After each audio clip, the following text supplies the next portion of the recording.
if you want to. You're going to take a lot of damage though. As long as you have a little bit of health left, move through these flames really fast, and you'll get a little bit of a health upgrade right there.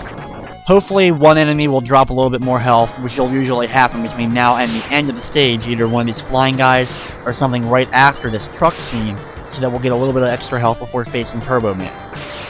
Now when you get to the end of the truck here, you can shoot it in the eyes, and as you can see, it flicks its eyes so it's taking damage. An easier way to take care of it is to go ahead and equip the Thunderbolt. Then you want to use that on the eyes, and as you can see, it kind of spreads apart when it hits its target. If you hit one of the actual missiles, it won't do any damage to the actual truck. Now as you can see, instead of giving me a little bit of health though, it gave me an item boost. And when the truck explodes, it usually drops health. However, as you can see right there, I couldn't get it in time. As soon as the truck exploded, the health was already gone before I got there. Thankfully, one of the enemies here gave me a little bit more health before I faced Turbo Man.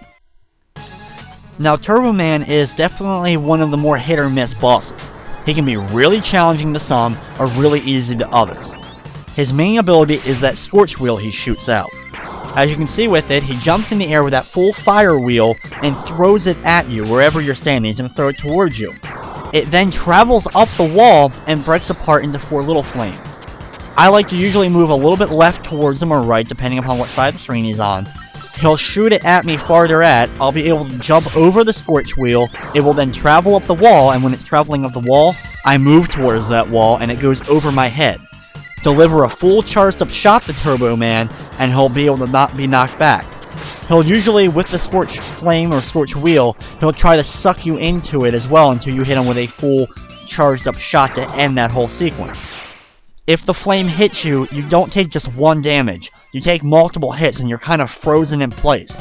It's definitely one of my least favorite things about the game, and we're going to be seeing that later on in the run as well. Anytime there's really flame involved, those types of flames, you get hit not only once, but multiple times and get frozen in place by the flames. Turbo Man's other real ability is that he moves back and forth in his car, which is at a random time, but it's really easy to see coming. You'll be able to jump over it way ahead of time, and when he turns back full, hit him with a blast before he goes ahead and uses that Scorch Wheel again. Now by defeating him, not surprisingly, we're getting the Scorch Wheel ability.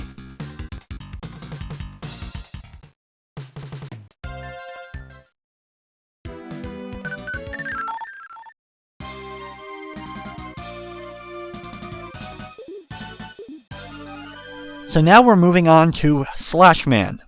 Now Slash Man is definitely interesting level. As you can already see, we have an electric fence with danger written on it, and we have dinosaur-themed robots. This is kind of, I think, the second time that a level in Mega Man was based off a movie. The first one, I think, was Napalm Man stage in Mega Man 5, which was based on Apocalypse Now, or at least Vietnam as a whole. And this one was definitely based off Jurassic Park. Not that there's anything wrong with Jurassic Park. A great film, and definitely makes for a great stage. Just the background and all that we saw right there with the dinosaurs flying back and forth was pretty unique and pretty nicely done art-wise. Now when we get up here, I'm going to use the Rush Jet ability to travel over this whole spike area. You don't want to take a hit because you'll fall into the spikes, but if you can avoid it, all these little robots, you'll be able to make it through very easily. You can use that mech, which we've seen in the Mega Man X series several times, to travel through the spikes, but that takes a little bit longer. When we get up this ladder, I'm going to use the Thunderbolt ability again, like I used on the truck, to take out this giant Tyrannosaurus Rex robot. You want to jump up and hit it in the mouth area to do damage to it.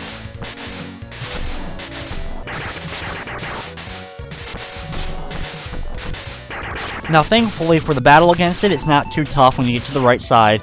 Take him out. It also gives you some health, which is always very nice. Now we're going to have to use the Scorch Wheel ability in order to find our good friend Beat the Bird, who we've gotten in Mega Man 5 and 6. You can go ahead and burn down the very last tree in this area, switch to the Rush Coil ability, go ahead and use it, and climb up the ladder here, get a full charged up shot ready, and destroy the cage that Beat's in, and you free him. Now, if you remember, Beat worked kind of like in the other games, where you would call him out, he would float around you, and then attack any enemy that was around you as a homing type thing. In this game, he works differently. He actually allows you to survive pitfalls. if you fall into any pit in the game, he will come down, pick you up, and bring you out of the pit and save your life.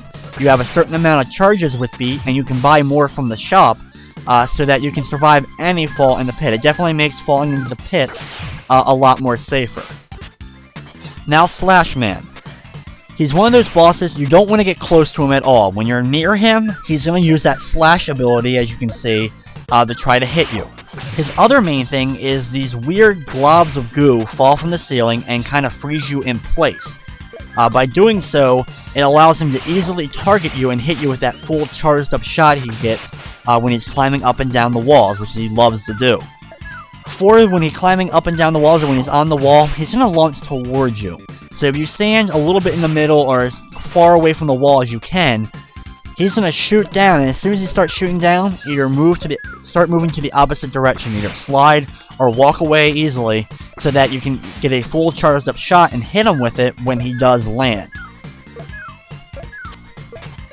Sometimes he just will drop off the wall for no real reason instead of just fully charging at you.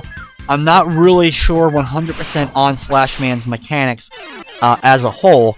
It's pretty easy to dodge that slash ability off the wall. The more annoying part is definitely the jars of goo, because they fall in any random order. They will fall in any spot on the screen at any moment.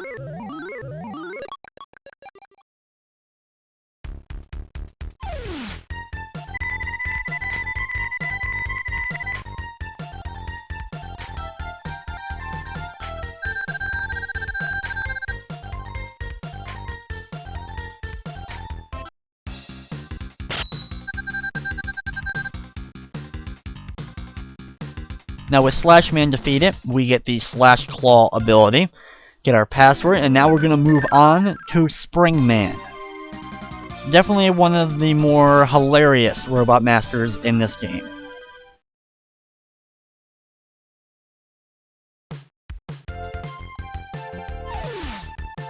Now in Spring Man's stage, of course, you're going to be seeing a lot of springs that are going to bounce you off walls and bounce you off the ground and lead you to different areas.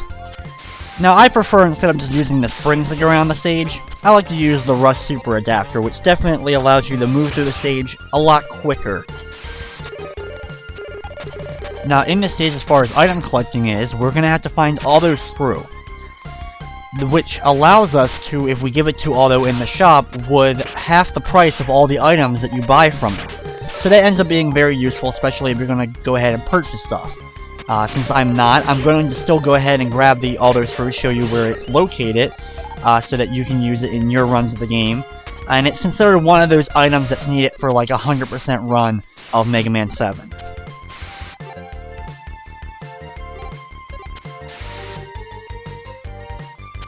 Now when we exit this room to the right, we're going to start heading upwards. We're going to move past these blocks here that spring out when in a certain direction. You can see that the arrows are pointing in a certain direction. Go ahead and get to this upper left corner here, and to this block in particular. It'll spring downward. Walk off the right side of it, and it should turn towards the left side so that the spring will then come out, bust down this door, and allow us to get Auto Sprue, which is over here. Of course, be careful that you don't accidentally jetpack up into the spikes on the ceiling or jump into the spikes of the ceiling here. Once we now have that, we don't have to really collect anything else in Spring Man stage, so that we can just go ahead and run through the rest of the level until we get to Spring Man.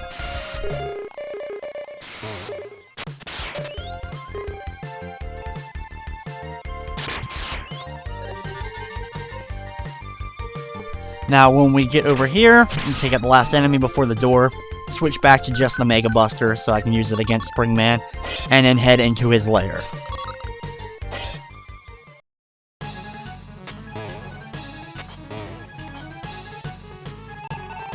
Now, Spring Man. Definitely one of those funnier robot masters to deal with. He jumps up into the center of the screen, and he throws two of his spring punches at you in either direction of you, one right after the other. He then lands and shoots out these two bouncy type springs with spikes on them, which are a little bit of a nuisance to go ahead and dodge around. You can destroy them with a full charged up Mega Buster shot to take them out. If you only take out one of them, however, he won't shoot out any more of them, so that you can just continue to blast shots at him, take him out, without having to deal with any more of those spikes coming out. Now, unfortunately, sometimes you're going to still hit it with a full charged up shot to take out one of those springs, and he'll shoot out some more of them.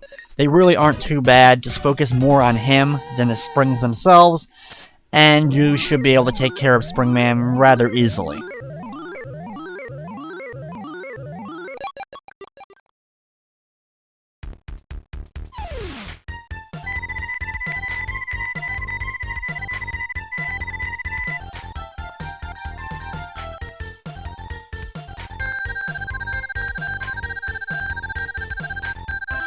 Now with Springman defeated, we're going to get the Wild Coil ability, which I'm actually going to use against Dr. Wily at the end of the game.